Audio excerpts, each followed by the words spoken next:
అంటే ఏం మంచి చేశారు, ఏం మంచి చేయాలనుకున్నారు సమాజానికి అనేది ఒకసారి గుర్తు తెచ్చుకొని, ఎందుకంటే భారతదేశంలో వాళ్ళ వారసులుగా మనం ఉన్నాం కాబట్టి మనం కూడా 10 మందికి మంచి చేసే ఒక మంచి కార్యక్రమమే.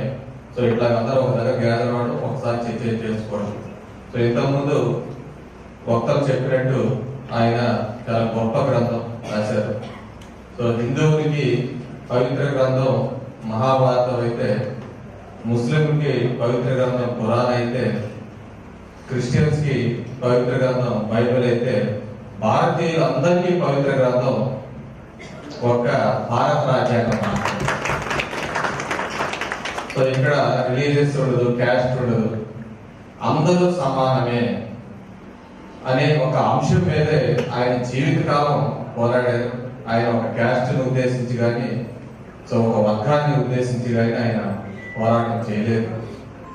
సమాజంలో ఉన్న అసమానతలు ఏవైతే ఉన్నాయో, అది ఓపెన్, బీసీ, ఎస్సీ, ఎస్టీ అన్ని కులాలకు సంబంధించి అసమానతలు ఉండకూడదు. అదేవిధంగా అన్ని కులాల్లో పేదరికం కూడా ఉండకూడదు.